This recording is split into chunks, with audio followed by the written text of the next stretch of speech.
नमस्कार, आप देख रहे हैं भारत एक्सप्रेस और मैं हूं आपके साथ Anchal Mittal. Karnataka gold smuggling case में गिरफ्तार कन्नड़ एक्ट्रेस रान्या राव ने डीआरआई यानी राजस्व खुफिया निदेशालय के अधिकारियों पर मारपीट करने और भूखा रखने का आरोप लगाया है। रान्या ने डीआरआई के अतिरिक्त महानिदेशक को लेटर लिखकर खुद को निर्दोष बताते हुए कहा कि उसे झूठे मामले में फंसाया गया है। रान्या ने लिखा, डीआरआई अफसर मुझ पर खाली पेजों पर दस्तखत करने का दबाव बना रहे हैं। मना करने पर मुझे 10 से 15 बार थप्पड़ भी मारे गए।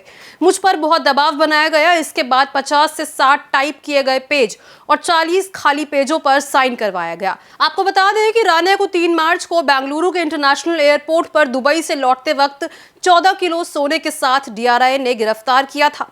रान्या 14 दिन की न्यायिक हिरासत में है। रान्या ने दावा किया कि उसे इस मामले में फंसाया गया है।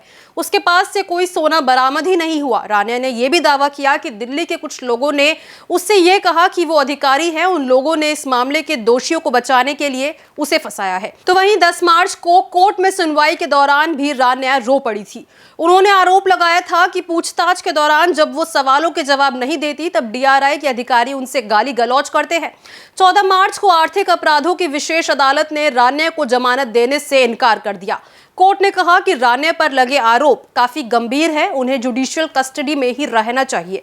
रान्या ने बताया कि दुबई एयरपोर्ट पर मिले शख्स का हुलिया 14 मार्च को ही रान्या ने जांच अधिकारियों को दुबई एयरपोर्ट पर मिलने वाले शख्स का हुलिया बताया था। इसी शख्स ने उसे गोल्ड दिया था जिसे वो लेकर बेंगलुरु इंटरनेशनल एयरपोर्ट पर गिरफ्तार हुई थी।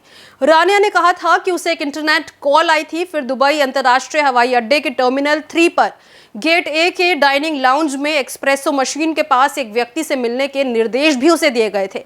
रान्या को मदद पहुंचाने वाले कांस्टेबल ने यह दावा किया कि कर्नाटक के डीजीपी और रान्या के सौतेले पिता रामचंद्र राव ने उन्हें बेटी को प्रोटोकॉल के तहत एयरपोर्ट से बाहर निकालने के आदेश दिए थे। रान्या के खिलाफ 3 एजेंसियां जांच कर रही हैं। रान्या के खिलाफ डीआरआई के अलावा सीबीआई और अब ईडी भी जांच कर रही है। हाल ही में ईडी ने कन्नड़ एक्ट्रेस के खिलाफ मनी लॉन्ड्रिंग का केस दर्ज किया। उधर कर्नाटक सरकार ने रान्या के सौतेले पिता के खिलाफ जांच के आदेश दिए। हालांकि कुछ देर बाद इसे वापस ले लिया गया। गोल्ड स्मगलिंग केस में रान्या के करीबी दोस्त और अभिनेता तरुण राजू को डीआरआई के अनुरोध पर 15 दिनों की न्यायिक हिरासत में भेज दिया गया है। तरुण राजू पर आरोप है कि वो भी स्मगलिंग में रान्या का साथ देता था। रान्या ने कोर्ट में डीआरआई पर प्रताड़ित करने का आरोप लगाया। वो कोर्ट में रोने लगी। रान्या ने कहा, मैं सदमे में हूं और भावनात्मक रूप से टूट चुकी हूं। इस मामले की पूरी टाइमलाइन अब आपको समझा देते हैं। मामला 3 मार्च से शुरू हुआ जब बेंगलुरु के इंटरनेशनल एयरपोर्ट पर दुबई से लौटते समय 14.2 किलो सोने के साथ रान्या को गिरफ्तार किया गया। उन्होंने शरीर पर टेप लगाकर सोना को छिपाया था। फिर 4 मार्च को कोर्ट ने रान्या को 14 दिन की न्यायिक हिरासत में भेज दिया। 5 मार्च को जांच एजेंसियों ने रान्या के लावेल रोड स्थित अपार्टमेंट की तलाश ली। यहां से 2.1 करोड़ रुपए की ज्वेलरी और 2.7 करोड़ रुपए नकद बरामद हुए। फिर 7 मार्च को कोर्ट ने रान्या को 3 दिन के लिए डीआरआई की कस्टडी में भेजा। 10 मार्च को कर्नाटक भाजपा ने यह आरोप लगाया कि सिद्धरमैया सरकार के एक मंत्री गोल्ड स्मगलिंग में शामिल है। कोर्ट में पेशी के दौरान रान्या ने डीआरआई पर प्रताड़ित करने का आरोप लगाया। कोर्ट ने 24 मार्च तक न्यायिक हिरासत में रान्या को भेजा। इसके साथ ही 10 मार्च को रान्या का दोस्त तरुण राजू गिरफ्तार किया गया।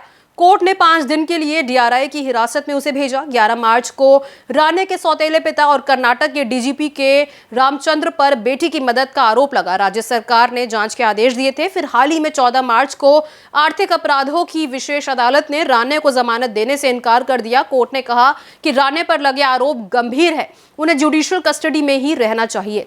तो इस पूरे मामले को लेकर आपकी क्या राय है, हमारे साथ कमेंट बॉक्स में जरूर शेयर करें और साथ ही बाकी खबरों के लिए भारत एक्सप्रेस को जरूर सब्सक्राइब कर दें।